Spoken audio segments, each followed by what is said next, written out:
were living in Connecticut and we adopted through an agency in Texas, but when we moved here, we had previously lived here and always had heard the name of the Cradle. So when we realized that our family needed post-adoption therapy, we called the Cradle. Judy answered and I briefly explained our issues, and right away she said, I understand what you're talking about and I'd love to be able to help you. And as soon as I heard that, it was as if the clouds parted and the sun shone through. I'm a cuddler for almost 5 years. Holding babies, feeding them, burping them, it's just the best. And after exploring the Cradle, we were so taken by their not only professionalism, but by their personal approach to this. For us, it was always more important to have children than it was to have biological children. So adoption for us was a natural choice. And one of the reasons that we chose the Cradle was because of the open adoptions.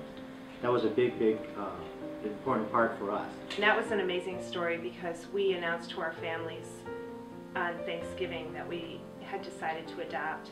About a week, my sister found Grayson's birth mom for us. And she was going to have her baby in 10 days, and she wanted us to be there for the birth. It was going to be a cesarean section. And then we had to scramble. We had 10 days to get the adoption in order, and it was a cross-state adoption, and we called the Cradle, and they immediately gave us someone to work with, and within 10 days, we had the paperwork done, and we were ready to go. Yeah, it was just amazing how they sprang into action to really help support us through that process, because we obviously didn't know what we were doing. And without them, we wouldn't have been able to do it. Right. The Cradle came into my life in 1968. They were incredibly helpful to me at a time when it was an unbelievably difficult situation.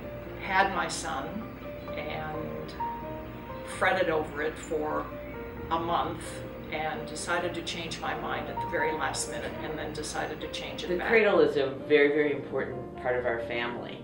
And Robin, my sister, and her partner Deborah introduced us to the Cradle when they started to consider adopting a child. I remember the day, 6.5 years ago, when an intergenerational welcoming group came to meet Hallie. Adoption first came into my life in 1998 when I went to Romania with my sister and her husband to adopt my niece Emma. It was such an incredible experience to see a family come together in that way, that when Robin and I started talking about starting our own family, there was no question in my mind that we would do it through adoption. And there was no question in our minds that we would go to the Cradle.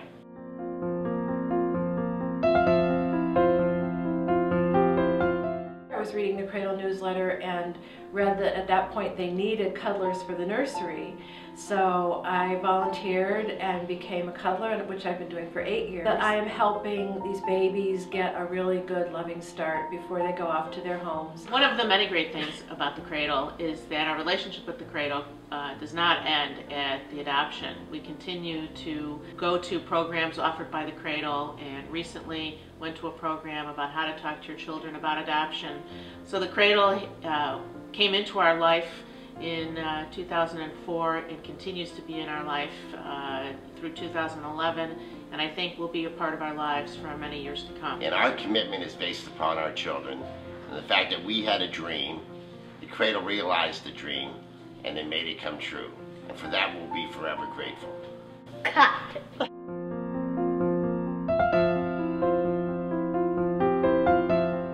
The Cradle espouses values that I firmly believe in, including highly ethical practice of adoption, deep respect for all the parties involved in adoption, and a deep commitment to openness, which I think serves all the child, the birth parents, and the adoptive parents very, very well in the long run.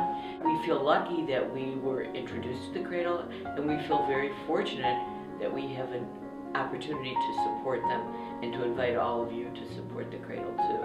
It's an amazing facility, and we're just thrilled to be a part of it. When we were considering adoption, Deborah and I wanted to go into it with our eyes wide open and really understand all different perspectives. And I think that the Cradle brought together a lot of different perspectives in their programs that they have for families looking to adopt. Listen to a birth mother talk about selecting a family and what it meant to her to put a child up for adoption. We talked with a transracial adoptee and what it felt like to be in a family where she felt different. We listened to perspectives on drug and alcohol exposure. The Cradle gave us and continues to give us a place to go to answer all of our questions. The Cradle was always about matching the birth parents and the adoptive parents, which was key for us. And more so with the Cradle, the birth parents, chose us as parents for these children. So I thought that was even more powerful and more strengthening to saying this is the right thing to do for us.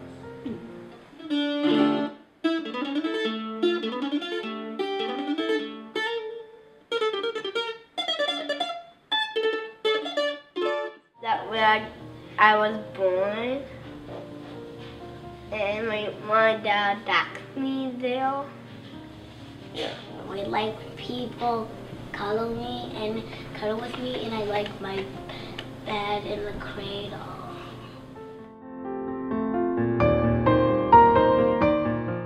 Being so excited when we got the call, too, that we had a little girl waiting for us. So finally I called Teresa, and I hear this baby crying in the background, and I saw the baby was born. That was right before midnight. Yeah, so that's another thing. Teresa was in the birth room during the actual birth, so she got to share that. We thought that was pretty powerful. I realized that I could open the adoption records. 10 years after that, or 15 years after that, I got a letter from the Cradle, out of the blue. Told me that my son was looking for me in so many words, and it took about 1.5 years for the two of us to communicate with one another. I have, without ever knowing it, enabled another family to enjoy Doug. Doug has a mom and a dad and aunts and uncles and grandmothers and grandfathers that are joyous to have had him in his life, in their lives. So I want to share with everyone a very special story about our children. Tommy and Anna are brother and sister. In 2004, we brought Tommy home, and he was about 1 year old. We had Tommy home for about 2.5 years, and we had our paperwork in to get Tommy a brother or sister. We received a phone call from Russia telling us that congratulations, you have a daughter. And forever and ever, Tommy and Anna, we know, will have each other. And equally important is that we'll all have each other for the rest of our lives. And for that, we're grateful to the Cradle. So we were chosen by Emily's birth parents. It was an amazing process, and I just feel really fortunate to have both these guys in my life help complete my family.